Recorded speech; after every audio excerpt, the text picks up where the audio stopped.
भगवान के पुत्र जो प्रद्युम्न जी हैं, उनके पुत्र हुए अनिरुद्ध जी। तो कन्या लभत कांतेन प्राग दृष्टि सुतेन सा। उषा ने भगवान के पौत्र अनिरुद्ध जी को स्वप्न में देखा, मां पार्वती के वरदान के अनुसार। वह समझ गई कि यही हमारे पति हैं। तो उषा की एक सहेली है, और वह कौन है? बाणस्य मंत्री कुंभांडश्चित्रलेखा चतुश्रुता। बाणासुर का मंत्री है जिसका नाम है कुंभांड। कुंभांडश्चित्रलेखा चतुश्रुता। तो वह उषा की सहेली है जिसका नाम है चित्रलेखा। और चित्रलेखा सख्य रक्षत सखी मूषाम कौतूहल समान समन्विता। उस चित्रलेखा जो है वह मां भगवती की बहुत बड़ी उपासक है, और दुर्गा जी का उसे यह वरदान प्राप्त है कि वह किसी का भी चित्र बना सकती है, हूबहू चित्र बना करके तैयार कर सकती है। जब उषा ने स्वप्न में प्रद्युम्न जी के पुत्र अनिरुद्ध जी को देखा तो उसने चित्रलेखा को बताया। क्या कहा? दृष्टा कश्चिन्नः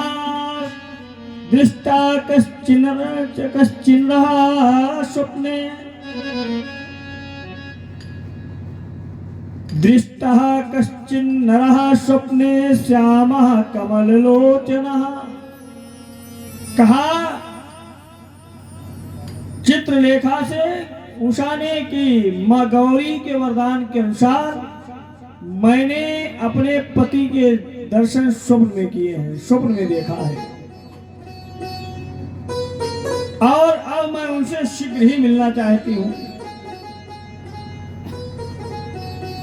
तो चित्रलेखा ने कहा ठीक है, अभी मैं दुनिया के जितने भी राजा राजकुमार हैं सबका चित्र बनाती हूं, तो जिनको देखा हो बताइए। तो उसने पहले दुनिया में जितने भी राजा राजकुमार थे सबका चित्र बनाया। उषा ने कहा इनमें से कोई नहीं है। तो चित्रलेखा ने कहा फिर अब तुमने स्वप्न में जो देखा है वो बताइए, क्या देखा है? तो उसने कहा दृष्टः कश्चिन्नरः स्वप्ने श्यामः कमललोचनः। श्याम वर्ण है, कमल लोचन है, बड़ी सुंदर आंखें हैं, और पीतवासा वृत्तबाहुर योषिताम हृदंगमः। पीतांबर पड़ा हुआ है, बृहत बाहु, बड़ी विशाल भुजाएं हैं, बृहत बाहुर योषिताम हृदंगमः। और मैंने उनको अपने हृदय में स्थापित कर लिया है, बसा लिया है। तुरंत ही उषा ने की सहेली चित्रलेखा ने भगवान श्री कृष्ण का चित्र बनाया, क्योंकि श्याम वर्ण भगवान कृष्ण है, पीतांबर डालते हैं। उषा ने अपना सर झुका लिया, कहा कुछ कुछ ऐसे ही दिख रहे थे। फिर भगवान के पुत्र जो है प्रद्युम्न जी का चित्र बनाया। उषा ने प्रद्युम्न जी का जब चित्र देखा तो और सर नीचे किया।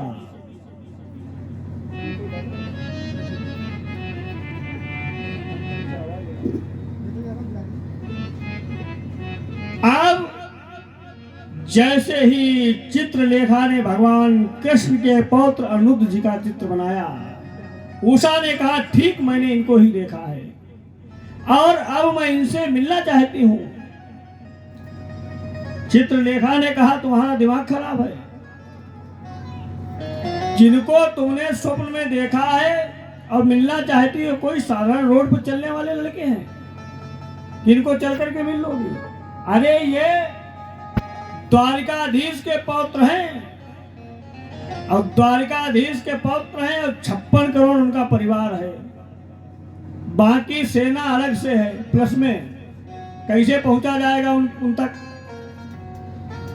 कहा कल्पना उतनी करो जितना प्राप्त हो जाए, अब तुमने जो है बहुत ही ज्यादा सोच लिया है। उसने कहा नहीं, माता गौरी के वरदान के अनुसार यही हमारे पति है और इनसे ही हमको मिलना है। उषा ने कहा ठीक है, चित्रलेखा ने कहा ठीक है, फिर मैं कुछ उपाय करती हूं। क्या किया चित्रलेखा ने? रात्रि का जब समय आया, तत्र सुप्तम सुपरंके प्रादुनिम योगमास्थिता, रात्रि का समय आया, एक चील पंछी का वेश बनाया और ये उड़ करके द्वारिकाधीश आ गई, द्वारिका में आ गई भगवान द्वारिकाधीश के यहाँ। नारद जी रास्ते में मिल गए, कहाँ जा रही हो? कहा द्वारिका जा रहे हैं, बस प्रवेश ही करने वाले हैं। नारद जी ने कहा रुक जाओ, तुम चोरी से द्वारिका में प्रवेश नहीं कर सकती हो। कहा क्यों? अरे कहा कि भगवान द्वारिकाधीश का सुदर्शन चक्र हर समय जो है पहरा दिया करता है, और चोरी से प्रवेश किया तो एक ही बार में जो है तुम्हारा ये सिर है अलग हो जाएगा घर से। चित्रलेखा रुक गई, बोली फिर कैसे जाए? कहा भगवान का सुदर्शन केवल 2 लोगों को नहीं रोकता है। कहा किसको? कहा संत महात्मा और ब्राह्मण। तुम्हें चोरी से द्वारिका में जाना है तो तुरंत ही लाल पीले कपड़े पहने और आराम से चली गई है, क्योंकि बाबा जी लोगों को रोकथाम नहीं है, वो कहीं भी जा सकते हैं। चोरी से इसने अनिरुद्ध जी के का हरण कर लिया, द्वारिका में जाकर के सोते हुए ही तत्र सुप्तम सुपन के प्रादुनिम योग मास्थिता, सोते हुए अनिरुद्ध जी को ही उठा लिया। और उठा करके किया क्या? गृहीत्वा शोणितपुरम सख्यै प्रियम दर्शयत, चोरी करके और सीधे जहां पर बाणासुर की पुत्री उषा जिस कमरे में बैठी हुई थी उसमें ला करके रख दिया। अब जब ला करके रख दिया, उषा जो है अपने प्रीतम से मिली, बड़ी ही प्रसन्न हुई। सुबह प्रातः काल हुआ, बाणासुर को मालूम हुआ कि तुम्हारे जो है तुम्हारी पुत्री के कक्ष में कोई बाहरी पुरुष ठहरा हुआ है। बाणासुर तुरंत जो है धनुष बाण लेकर के कुमांड को लेकर के अपने मंत्री को लेकर आ गया।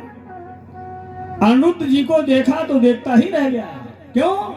क्योंकि वह भगवान के पौत्र हैं, इतने सुंदर हैं, इतनी सुंदर आंखें हैं, भुजाएं हैं, देख करके मोहित हो गया। लेकिन फिर भी चोरी से उसने अपनी पुत्री के कक्ष में देखा है ना, अनिरुद्ध जी के ऊपर बाणों की वर्षा शुरू कर दी। भगवान सूर्य ने अनिरुद्ध जी को एक शिला प्रदान कर दी, जिससे अनिरुद्ध जी ने अपने जीवन की रक्षा की, अपने को बचाया।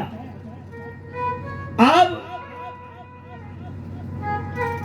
इतने में इसने क्या किया? अनिरुद्ध जी को बंदी बना लिया, बंदी बना लिया और कारागृह में जेल में डाल दिया। जब जेल में डाल दिया और इधर देवर्षि नारद बाबा ने क्या किया? एक दिन भगवान श्री कृष्ण के पास में पहुंच गए। पहुंचे और कहा, हालचाल पूछा, कहा ये बताओ सब ठीक है? बोले हाँ ठीक है। भगवान से कहा परिवार का क्या हाल चाल है? भगवान ने कहा वो भी ठीक है। नारद जी ने कहा इतना बड़ा परिवार है, पूरे परिवार का हाल चाल मिल जाता है? अरे भगवान ने कहा बिल्कुल मिल जाता है। तो नारद जी ने कहा जब पूरे परिवार का हाल चाल मिल जाता है तो फिर तुम्हारे पोते का हरण हो चुका है, चोरी हो गई, तुमको पता ही नहीं। भगवान ने कहा क्या कहा? नारद जी ने कहा प्रद्युम्न के पुत्र अनिरुद्ध जी का हरण हो चुका है। शोणितपुर के राजा बाणासुर की पुत्री उषा ने हरण करवा लिया है।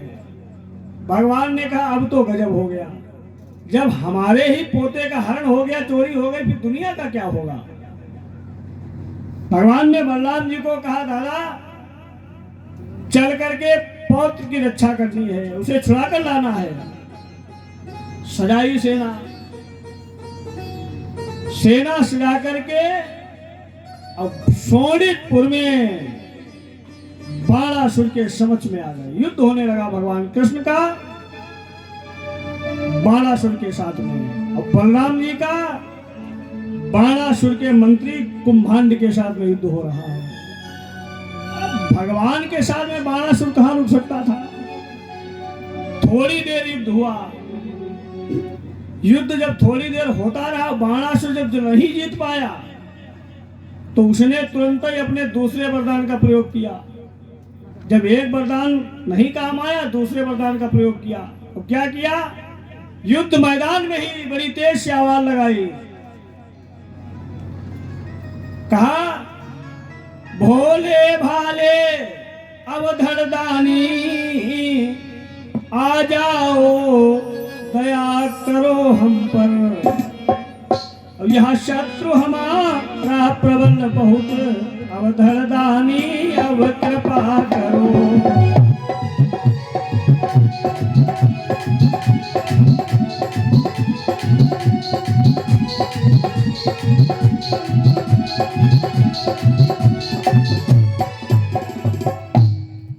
जैसे ही बाणासुर ने दूसरे वरदान का प्रयोग किया कि हे शंकर जी अब आप ही आकर के युद्ध करें। शंकर जी ने सोचा बाणासुर बुला रहा है तो ऐसे ही किसी से युद्ध हो रहा होगा। तुरंत ही शंकर जी ने अपनी समस्त सेना को एकत्रित किया, गणों को, भूत प्रेत डाकनी शाकनी पिशाचनी बैताल गणेश जी कार्तिकेय सबको बुला लिया। अब थोड़ा समय तो लगेगा ही आने में। तो बाणासुर वहां जो है वो बिल्कुल समझ लीजिए कि उसके पास में जितना भी कारतूस था सब समाप्त हो चुका है। तो वो तो चाहता है कि जितनी जल्दी आ जाए। फिर बुलाया शिव शंकर कैलाशी हो, शिव शंकर कैलाशी हो, मेरी लेना खबरिया।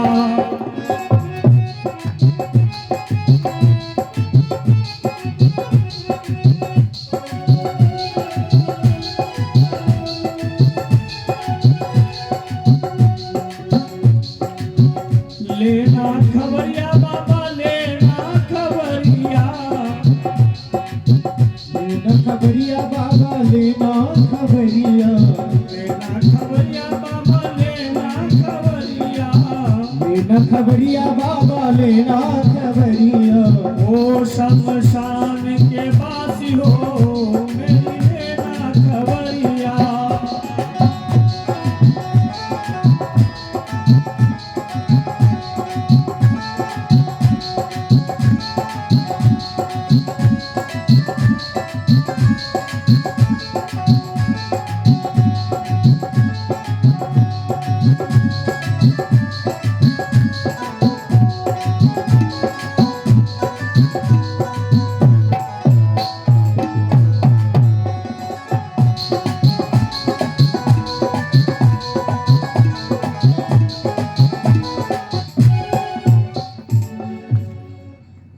अब वह भगवान को बुला रहा है। भगवान शिव जो है वाणार्थे भगवान रुद्र ससुत ही प्रथमये वृतः। बाणार्थे भगवान रुद्र, जैसे ही बाणासुर ने बुलाया तो भगवान शिव सासुत ही अपने पुत्रों को भी लेकर के आरोहि नंदी प्रखभम, नंदी के ऊपर सवार होकर के युयुधे राम कृष्णयो, और शोणितपुर में आ गए हैं। कहां पर? जहां पर भगवान कृष्ण और बलराम जी बाणासुर के साथ युद्ध कर रहे थे। अब जैसे ही भगवान शिव ने भगवान कृष्ण को देखा तो भगवान कृष्ण से कहा, प्रभु क्या आपके साथ में ही युद्ध करना पड़ेगा? भगवान ने कहा, हम क्या करें भाई, वरदान तो तुमने दिया है, अब दिया है तो फिर तुम्हें हम हो या कोई हो, युद्ध तो करना ही पड़ेगा। अब भगवान का युद्ध प्रारंभ हो गया। युद्ध भगवान श्री कृष्ण का द्वारिकाधीश के साथ, द्वारिकाधीश श्री कृष्ण का युद्ध भगवान शिव के साथ में हो रहा है। बाणासुर का युद्ध हो रहा है बलराम जी के साथ में, और कार्तिकेय गणेश जी सभी जो है बाणासुर की तरफ से युद्ध के मैदान में डटे हुए हैं। कुछ देर तक युद्ध चलता रहा तो भगवान शिव ने कहा कि ये युद्ध कैसे बंद होगा? भगवान ने कहा, अब हम क्या बताएं कैसे बंद होगा। कहते हैं कि जब भगवान शिव ने सर्प बाण निकाला, जैसे एक अपने गले सर्प उठाया और रखा, छोड़ा, भगवान ने तुरंत गरुड़ जी को छोड़ दिया, बीचे में दो टुकड़े करके फेंक दिया। भगवान शिव जो है वहां अग्नि वृष्टि करने लगे। भगवान कृष्ण ने क्या किया, एक बार छोड़ा, जल वृष्टि होने लगी, आग बुझ गई। ऐसे बहुत देर तक युद्ध चलता रहा। फिर क्या हुआ, भगवान शिव ने एक बाण निकाला जिसका नाम है उष्ण ज्वर, जो तेज गर्मी लग करके बुखार आता है। उष्ण ज्वर को छोड़ा। जब उष्ण ज्वर को छोड़ा, भगवान कृष्ण ने क्या किया, शीतल ज्वर को छोड़ दिया। और जब भैया जाड़ा लग करके बुखार आता है किसी को, तो एक नहीं 10 रजाई डाल दीजिए फिर भी काम नहीं चलता है। शीतल ज्वर को जब देखा उष्ण ज्वर ने तो बड़ी जोर घबराया, दौड़ करके शंकर भगवान के पास में गया, कहा प्रभु रक्षा कीजिए। भगवान शिव ने कहा, अब हम क्या रक्षा करें, उन्हीं के पास में जाओ। भगवान कृष्ण के पास में उष्ण ज्वर आया और कहा, महाराज अब हमारी आप रक्षा कीजिए। तो भगवान कृष्ण ने कहा, रक्षा तो हम कर लेंगे, लेकिन तुम्हें यह संकल्प लेना होगा और यह वचन हमको देना होगा कि जो भी भक्त हमारे इस बाणासुर संग्राम की कथा को श्रवण करेंगे, उनके ऊपर तुम कभी अटैक नहीं करोगे, कभी भी उनके पास में तुम नहीं जाओगे। अरे उष्ण ज्वर ने, शीतल ज्वर ने, दोनों ने हाथ जोड़े, कहा महाराज हम कभी भी जो आपके भक्त बाणासुर संग्राम की कथा को सुनेंगे उनके पास नहीं जाएंगे। युद्ध चलता रहा। भगवान शिव ने कहा प्रभु अब कोई ऐसा उपाय करो। बोले, तम ही ब्रह्म परमं ज्योतिर्गूढ़ं राम हरिवांगमये यं पश्यन्तमलात्मानं आकाशमिवं केवलम्। कहा अब कोई ऐसा उपाय करो कि जल्दी से युद्ध बंद हो। तो भगवान ने कहा हम क्या उपाय करें? अरे कहा कुछ भी कर लीजिएगा। तो भगवान ने एक बाण छोड़ा, शंकर भगवान ने बाण को देखा और लगा नहीं, झूठ मूठ ही मूर्छित होकर के बेहोश होकर के गिर पड़े, ताकि कैसे करके युद्ध बंद हो। भाई जीतना तो किसी को है नहीं, न भगवान शिव जीत सकते हैं कृष्ण भगवान से, न कृष्ण भगवान शिव से जीत सकते हैं। दोनों एक दूसरे के पूरक हैं। जब बाणासुर ने देखा कि अरे गुरुजी की ये हालत कि सेना छोड़ दी योद्धाओं ने, हर बल का कहाँ ठिकाना है। अब गुरुदेव की जब ऐसी हालत तो चेलों का कहाँ ठिकाना है।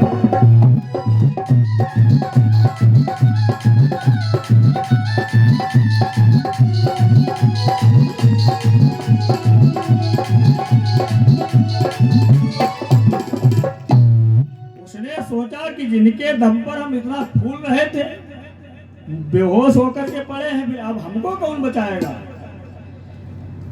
महल की तरफ देखा तो जो भगवान शिव ने झंडा दिया था झुका हुआ है।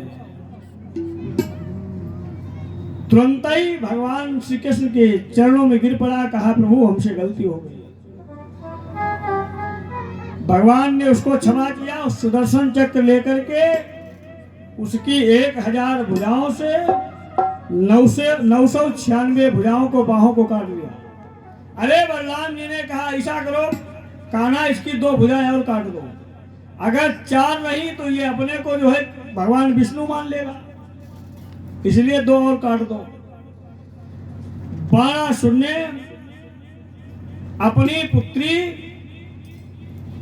उषा का विवाह भगवान कृष्ण के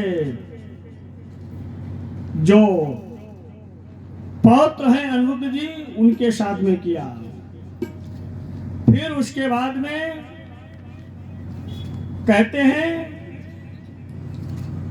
कि भगवान समस्त परिवार के साथ में द्वारिका में निवास करते हैं और अब भगवान को पांडवों का राजसू यज्ञ संपन्न कराना है। एक दिन प्रकोदर, भीम, अर्जुन, नकुल, सहदेव, महाराज युधिष्ठिर सभी लोगों ने विचार किया कि हम लोग बहुत ही शक्तिशाली हैं, धनवान हैं, राजा हैं, तो हमको अश्वमेध यज्ञ करना चाहिए। भगवान द्वारिकाधीश को बुलाया और भगवान से युधिष्ठिर जी ने कहा क्रतुराजेन गोविंद राजसूयेन पावनी यच्छे विभूतिर्भवस्तत् संपादयेन्नः प्रभो। कहा हे केशव, हम लोग राजसू यज्ञ को करना चाहते हैं। तो भगवान ने कहा इससे सुंदर विचार क्या हो सकता है। धनवान हो, बलवान हो, 5 भाई हो, आराम से करो। तो राजसू यज्ञ का यह नियम होता है कि राजसू यज्ञ में 10 दिशाओं के, राजसू यज्ञ में 4 दिशाओं के राजाओं को जीतना होता है। सबको परास्त करने वाला ही व्यक्ति राजसू यज्ञ कर सकता है, सब नहीं कर सकते हैं। अब 5 भाई हैं, सब लोग 4 दिशाओं के राजाओं को परास्त कर दिया है, सबने सबको बंदी बना लिया है। केवल मगध देश के राजा जरासंध को हराना भी बाकी है, उसको नहीं जीत पाया है। युधिष्ठिर जी ने कहा केवल जरासंध को ही बंदी बनाना रह गया है। जरासंध जब तक नहीं हारेगा तब तक हम लोगों का राजसू यज्ञ नहीं हो सकता है। फिर कहा उसके लिए आप जो है कि सहायता चाहते हैं, आप जो है जब चाहेंगे तभी हम जरासंध को परास्त कर पाएंगे, क्योंकि जरासंध कोई साधारण योद्धा नहीं है। उसकी भी भुजाओं में 10,000 हाथियों का बल है। अब कंस का ससुर है। दूसरी बात, उसकी मृत्यु बहुत साधारण है नहीं, बहुत ही कठिन है। जब उसके शरीर को दो भागों में चीर करके विपरीत दिशा में फेंका जाएगा तभी वो मरेगा। तो जरासंध को हराना बहुत मुश्किल है, और जब तक जरासंध नहीं हारेगा तब तक राजसूय यज्ञ संपन्न नहीं हो सकता है। पांडवों ने, भगवान ने कहा है तो तुम 5 भाई हो, इतने बलवान हो, अगर जरासंध की भुजाओं में 10,000 हाथियों का बल है तो भगवान ने कहा मृगोदर भीम की भी भुजाओं में 10,000 हाथियों का बल है। अर्जुन के समान कोई भी धनुषधारी इस समय नहीं है। महाभारत का जब युद्ध हुआ तो दुर्योधन ने पितामह भीष्म को सेनापति बनाया और पूछा, कहा बाबा ये बताओ कि हमारी सेना में कितने कितने बलवान हैं। तो पितामह भीष्म ने कहा कि हम महाभारत के इतने बड़े युद्ध को एक दिन में समाप्त कर सकते हैं। कहा भीष्म जो तेग समारो, एक दिवस 2 दल मारो, एक दिन में ही दोनों दलों को समाप्त कर सकता हूं 18 अक्षौणी सेना से। अब कहा गुरुवर द्रोणाचार्य, कहा ये जो है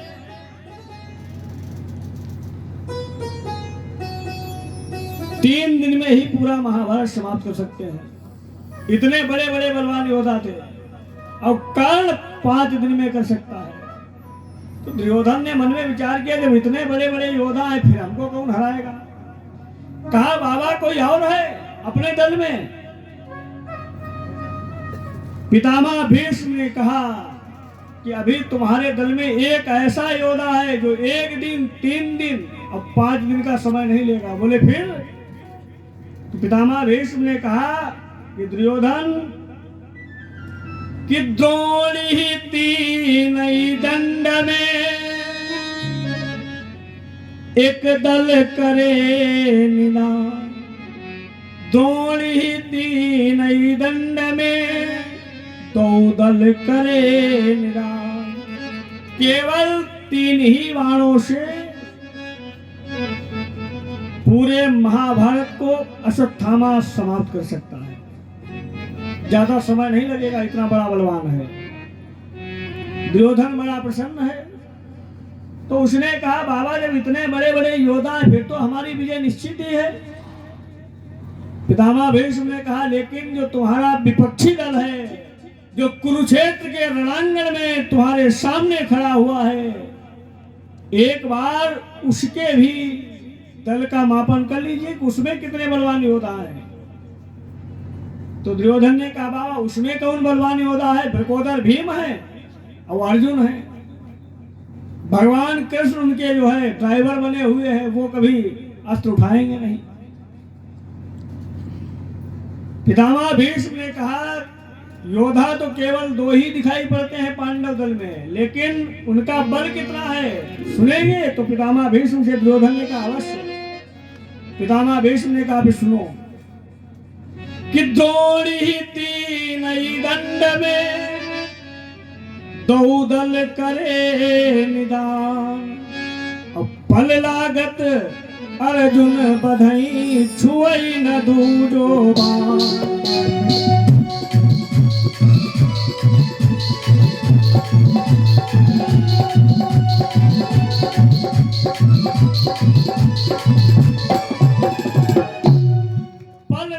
अर्जुन बधाई 1.5 मिनट में ही अर्जुन पूरे महाभारत को समाप्त कर देंगे, दोनों दलों को। ये ताकत है अर्जुन में। अर्जुन के पास में ब्रह्मास्त्र तो है ही, लेकिन एक है पाशुपति अस्त्र जो भगवान शिव ने दिया था। और भगवान शिव ने कहा था बेटा अर्जुन इस अस्त्र का कभी प्रयोग मत करना, केवल शोपीस में अपने पास रखे रहो, और जब वक्त पड़े कोई समस्या आए तो केवल जो है हिला देना, दिखा देना लोगों को, बस इसी से, इसके भय से ही लोग भाग जाएंगे। तो भगवान ने कहा जब इतने बलवान हो तो तुमको फिर किस बात की चिंता है भाई। जब अर्जुन अकेले ही 1.5 मिनट में पूरा महाभारत समाप्त कर सकते हैं तो जरासंध कौन सी बात बड़ी बात है। जाओ उसको परास्त करो और अपना राजस्व यज्ञ करो। पांचों पांडवों ने कहा प्रभु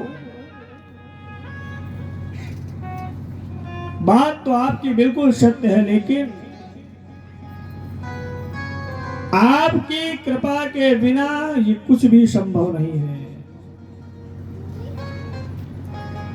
पांडवों ने कहा प्रभु अब पांडवों का केवल एक ही कहना है कि अब सौंप दिया इस जीवन का सब भार तुम्हारे हाथों में, तुम जो चाहो वो करो।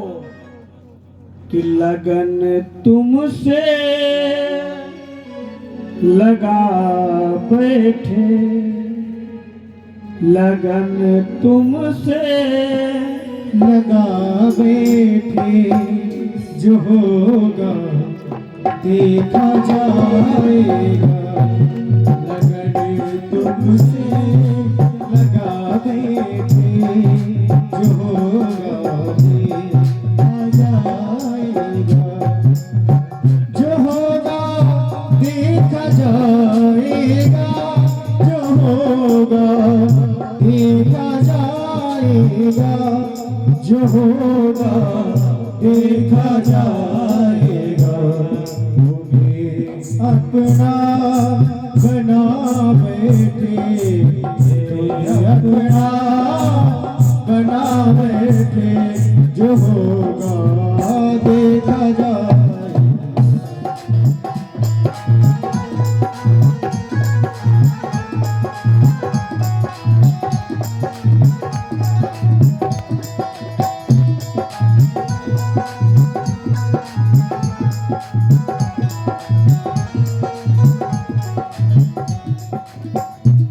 और कभी डरी था कि दुनिया हमें बदनाम कर देगी।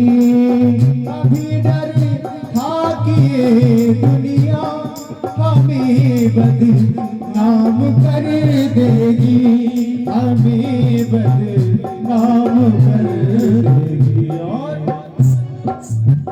बड़ा ही सुंदर सा भाव। शर्म अब बेचिका बैठे, शर्म अब बेचिका बैठे, जो होगा देखा जाएगा।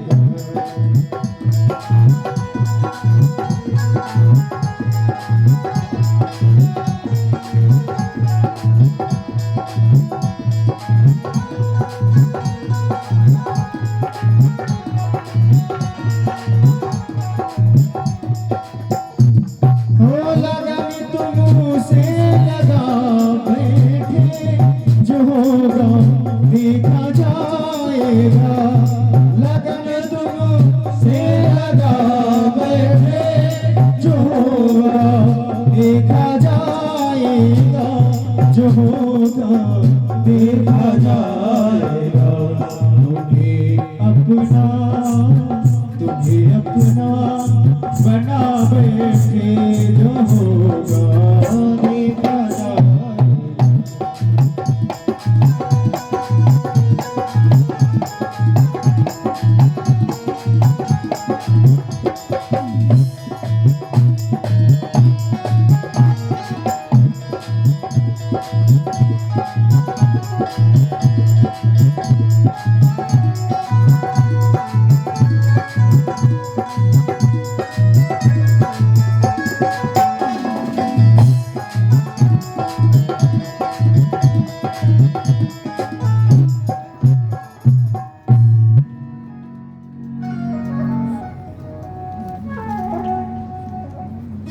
भगवान ने कहा ठीक है फिर चलो हमारे साथ में, और जरासंध के साथ में युद्ध किया जाए।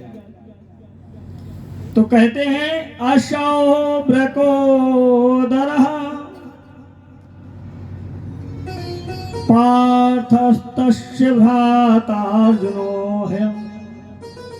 भगवान अर्जुन और भीम को लेकर के जरासंध के यहाँ मगध देश में पहुंच गए। और भगवान ने कहा भाई ऐसे तो वो युद्ध करेगा नहीं, बिना बात के भाई का है वो झगड़ा करेगा। तो कहा ऐसा करो उससे युद्ध के लिए याचना की जाए, भिक्षा मांगी जाए। तो भगवान ने कहा कि हम लोग जरासंध के यहाँ ब्राह्मण रूप लेकर के चलेंगे। क्यों? कहा जरासंध ब्राह्मणों का बहुत बड़ा भक्त है, ब्राह्मणों की वह बड़े ही निष्ठा भाव से सेवा करता है, प्रतिदिन वह दान करता है ब्राह्मणों को। अब ऐसा वो क्यों करता है? एक बार जरासंध का युद्ध उसके एक विपक्षी राजा से जब हो रहा था तो जरासंध को ऐसा लगा कि हमारी विजय नहीं होगी, हम हार जाएंगे। तो जरासंध ने ब्राह्मणों से पूछा कि युद्ध में विजय प्राप्त करने के लिए क्या करना चाहिए। तो ब्राह्मणों ने कहा कि आपको जो है भगवती की साधना करनी चाहिए, यक्षिणी की साधना करके और विजय को प्राप्त करना चाहिए, 10 महाविद्याओं का आश्रय लेना चाहिए। तो जरासंध ने कहा ठीक है, आप लोग हमारी विजय की कामना से अनुष्ठान प्रारंभ करें, जब प्रारंभ करें। ब्राह्मण लोग तो इसी जुआर में रहते हैं, चांस में कि कहीं भी संकल्प मिल जाए। तुरंत ही संकल्प ले लिया और जब करना आरंभ कर दिया। लेकिन जब संकल्प हो गया तो जरासंध ने कहा, ब्राह्मणों से कहा, ब्राह्मण देवता एक बात कान खोल करके सुन लीजिएगा। ब्राह्मणों ने कहा क्या? उसने कहा अगर हम हार गए तो एक एक ब्राह्मण की खाल निकलवा लेंगे, ये समझ लेना। और जीत गए तो फिर जो चाहोगे मिलेगा। अब बेचारे ब्राह्मण उसकी विजय के लिए अनुष्ठान नहीं कर रहे हैं, अपने प्राणों की रक्षा के लिए भगवती की आराधना कर रहे हैं कि हे देवी जी ऐसी कृपा करना कि एक बार ये जीत जाए, दोबारा इसकी पूजा पाठ इसका अनुष्ठान नहीं करेंगे जिंदगी में। भगवती की कृपा हुई, जरासंध जीत गया। तो जरासंध ने तो ब्राह्मणों से इतनी बड़ी श्रद्धा हो गई कि उस दिन से उसने ब्राह्मणों के निमित्त जो है प्रतिदिन दान करना आरंभ कर दिया। सुबह प्रातः काल वह दान करता है कि भगवान अर्जुन भीम के सहित ब्राह्मण रूप लेकर के और लाइन में खड़े हो गए। जरासंध दान कर रहा है। जरासंध ने कहा, जब इनका नंबर आया तो इन्होंने कहा देखो ऐसा है, हम ये सोना और चांदी और हीरा जवाहरात भीख में लेने नहीं आए। तो उसने कहा फिर? अरे कहा हम लोग जो है महाराज आपसे युद्ध करने की इच्छा से आए हैं। जरासंध ने नीचे से ऊपर तक देखा और कहा इसका मतलब तुम लोग ब्राह्मण नहीं हो, तुरंत अपने असली रूप में आ जाओ। ब्राह्मण भिक्षा लेगा, दान लेगा कि यहाँ पर जो है वो युद्ध मांगने आएगा? जल्दी अपने असली वेश में आओ। तुरंत ही भगवान अपने असली वेश में आ गए। अब असली वेश में आकर के भगवान ने कहा, जरासंध असौ ब्रकोदरः पार्थस्तस्य भ्राता अर्जुनो है। कहा ये जो है ब्रकोदर भीम है, महाराज युधिष्ठिर के भाई, और ये अर्जुन है। और फिर भगवान ने कहा कि जरासंध अनयोर मातुलेयं मां कृष्णं जानीहि ते रिपुं। और कहा हमको तो तुम जानते ही हो कि तुम्हारे दामाद कंस के हम भांजे हैं। उसने कहा अच्छा। फिर कहा एवमावेदितो राजा जहाँ सोचैष्वमागधा आहा चामर्षितो मंदा युद्धम तरही दरामि वह। और कहा कि अब बताओ युद्ध के लिए हम लोग आए हैं। उसने कहा, भगवान को देख करके कहा, युद्ध तुमसे? अरे तुम युद्ध के मैदान को छोड़ करके भागने वाले हो, तुम्हें दुनिया रणछोड़ के नाम से जानती है, तुमसे युद्ध करेंगे। तो भगवान ने कहा, ठीक है भाई, हमसे नहीं करोगे तो इनमें से जिससे चाहो कर लो। तो उसने कहा कि अर्जुन से क्या युद्ध करेंगे? भगवान ने कहा, काहे? तो उसने कहा, अयम तु वैशा तुल्यो नातिशत्वो न मे समः। उसने कहा, मेरे लिए युद्ध करने के लिए हमारे बराबरी का योद्धा चाहिए। तो भगवान ने कहा, हमसे नहीं करोगे कोई बात नहीं। उसने कहा, तुमसे तो हम पैसे दे करके भी नहीं करेंगे। 17 बार हमने युद्ध किया और 18वीं बार तुम भाग गए, तुम्हारे साथ युद्ध करेंगे? उसने कहा, क्षत्रियों का यह नियम नहीं है कि मैदान छोड़ करके भाग जाएंगे। क्षत्रिय योद्धा, उनके लिए तो महाभारत में शबल सिंह चौहान ने लिखा हुआ है कि क्षत्रिय वंश और जन्म हम का छे, जुआ युद्ध पद धर ही न पाछे। कहा, वो कभी भी लड़ने से पीछे नहीं, तो तुम तो भाग गए थे। तो भगवान ने कहा, फिर तो किससे लड़ोगे? तो उसने कहा, सुनो, अर्जुनो न भवेत योद्धा। कहा, अर्जुन योद्धा नहीं है, थोड़ा बहुत धनुष बाण चलाना जानता है, इसका मतलब योद्धा थोड़ी तो हो जाएगा।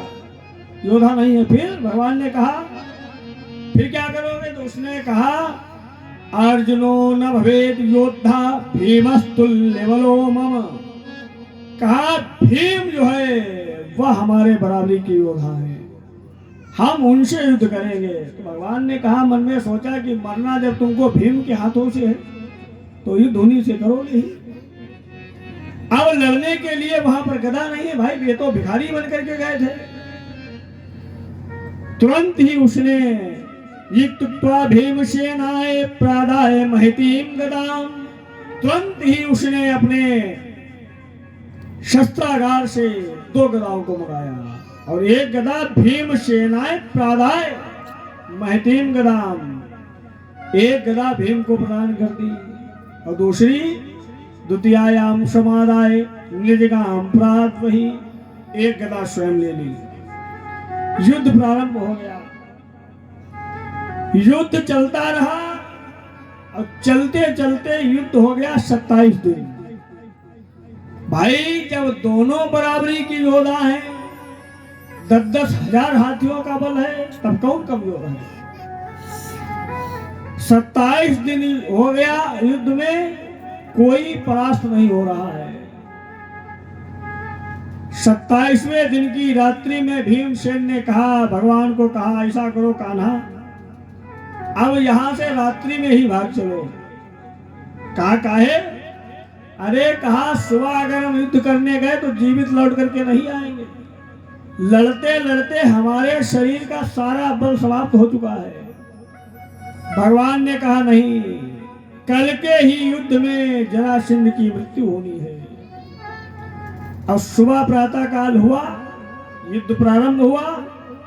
भगवान ने युद्ध के मैदान में ही एक तिनका उठाया और उसको 2 भागों में चीर करके विपरीत दिशा में फेंक दिया। विपरीत दिशा में जैसे फेंका, भीम इशारे को समझ गए, जरासंध को पटक दिया।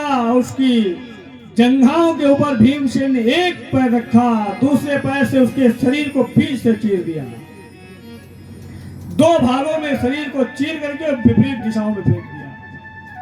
जरासंध की मृत्यु हो गई। जरासंध की मृत्यु होने के बाद में जरासंध का जो पुत्र है, सहदेव नाम है, उसको मगध देश का राजा भगवान ने बना दिया। अब भगवान जो है वह हस्तिनापुर को लौट आए। आकर के अब यज्ञ जो है प्रारंभ होने वाला है। तो यज्ञ भैया जो है वो छोटा काम तो होता नहीं है। कथा भागवत करवाना और यज्ञ करवाना ये साधारण काम नहीं है। यज्ञ बातों से नहीं होता है, धन से होता है और बल से होता है। क्योंकि किसी भी धार्मिक बड़े आयोजन को करने के लिए समिति का गठन करना पड़ता है। जैसे यहाँ पर आपके सुमन नगर में एक समिति का गठन है, सदस्य हैं उसमें बनाए जाते हैं, फिर उसमें कोषाध्यक्ष अध्यक्ष इत्यादि सबके पद होते हैं। इस समिति का तो हमने नाम शिव सेवा समिति सोचा है कि आपकी इस कमेटी का नाम शिव समिति शिव सेवा समिति रख करके सुमन नगर कर दिया जाए, जिसमें आप सब लोग सम्मिलित रहें। और हम यही चाहेंगे कि निरंतर प्रतिवर्ष आप लोग इसी प्रकार से धर्म की ओर अग्रसर रहें। व्यास भले ही बदलते रहें, लेकिन कोई न कोई धार्मिक आयोजन आप लोग करवाते रहें। माँ भगवती का जो भी व्यास आएगा उस पर समझ लीजिए डायरेक्ट जो है कृपा बरस रही है, जैसे हमारे ऊपर भगवान शिव की और माँ भगवती की बरस रही है। तो सब लोग इस सेवा समिति का जो गठन हुआ है इसमें सहयोग करें, तन मन धन से। ये भी नहीं कि चलो हम भी चंदा 10,000 रुपए 11,000 दे देंगे वो सब हो जाएगा, नहीं। तन मन धन से शरीर भी लगाना पड़ेगा, यहाँ सेवा भी करनी पड़ेगी, झाड़ू भी लगानी पड़ सकती है, प्रसाद बांटना होगा, साफ सफाई करना, गद्दे बिछाना रखना। भाई इसीलिए तो समिति का गठन किया जाता है। एक अकेले व्यक्ति के बस की बात नहीं है। बड़ा ही भगवती का आशीर्वाद रहा, भगवान शिव की यह कृपा रही कि आप सभी के मन में यह हृदय में विचार आया और भगवान महाकाल शिव के प्रांगण में बैठ करके निरंतर 7 दिनों तक आप लोग भले ही 3 घंटे 4 घंटे बैठे हों, लेकिन प्रमाद से बचे, कलयुग के प्रभाव से बचे हुए हैं। और हम यही माँ भागीरथी से भगवती से प्रार्थना करेंगे, भगवान शिव से, कि इस सेवा समिति को बनाए रहें। जो यहाँ शिव सेवा समिति है इसके सदस्य हमेशा धर्म में तत्पर रहें और वर्ष में कोई न कोई धार्मिक आयोजन अवश्य करवाते रहें। तो किसी भी कार्य को यज्ञ को करने के लिए सदस्यों की आवश्यकता होती है, जिसमें कई लोगों की आवश्यकता लगती है। यज्ञ जब आरंभ हुआ तो उसमें भाई कार्य बांटे गए कि धन की व्यवस्था कौन करेगा, दान कौन करेगा, पैसा कहाँ से आएगा, पूजन सामग्री कौन लाएगा, झाड़ू पोछा कौन करेगा, भोजन कौन बनाएगा, बहुत से कार्य होते हैं। सब जो है बांट दिए गए।